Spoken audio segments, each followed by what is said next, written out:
I am Serenity Medina Gonzalez, and I am doing a mini documentary on Gen Z's opinions on abortion and abortion rights.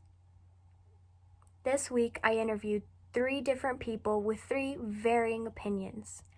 First, I asked them their names. Hello, my name is Conrado Espinosa. I'm from New Mexico. So, yeah. Izzy. Hi, my name is Alex.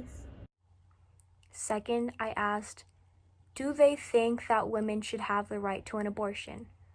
Why or why not?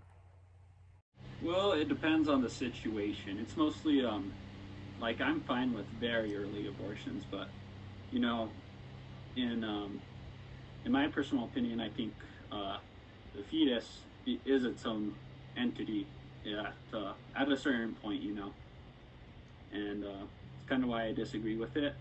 I think that having abortion is such a cultural thing that has become is kind of like I don't think it's good. I think they should because if they can't support their kid and they think that it's a good idea to abort it, then they should be able to have their own choice. And I don't think that men should be able to have a say on it because no uterus, no opinion. Yes, I do believe women should have the right to have an abortion because it's your body, your choice. I don't think anybody should have a say in what you do with your body. So. Third, I asked at what point in a pregnancy would you consider a fetus to be living? It's I would say brain activity is probably the point where I would say absolutely not. So roughly 6 months, I think it is. 6 months, if that is, but even still, I still don't think it's a good practice to continue. 5 months.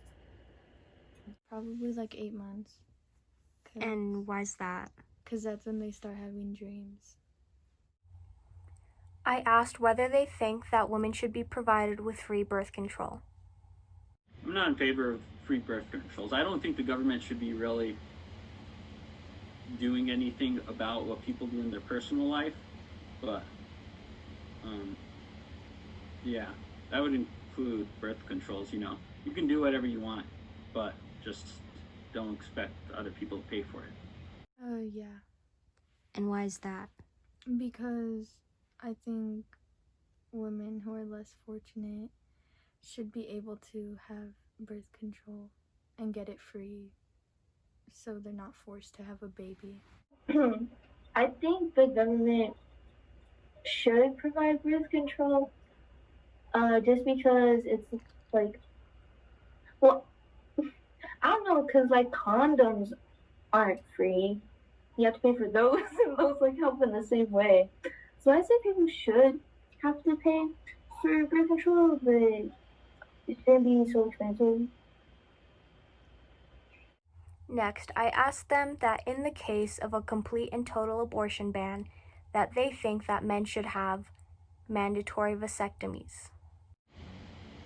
I don't think that's good. Mandatory anything is not something that I'm a fan of. I don't like, it's I would not compare it to abortion because while abortion is taking something that's natural and screwing with it, it's vasectomy is very, unnatural. I think guys should because when they nut in a girl, she kind of has to pay for it and he really doesn't. And also, I think that if they do get it, since it's easily reversible, just wait until you're ready to have kids. It's not that hard. No. And why is that? Because I feel like a lot of people talk about equality and you want to have people have human rights. So I feel like tearing away the other genders human rights isn't like okay just because they tore away women's rights. So As you can tell from the interviews, everybody has very different opinions. And as a generation, when we grow older and we become the ones in charge of the government, we need to learn to not fight about these types of things. We need to learn to compromise. You could tell there was a lot of similarities and there was always good intention behind what they were saying. And as a generation, we need to fix the corrupt politics that have made its way to our government today.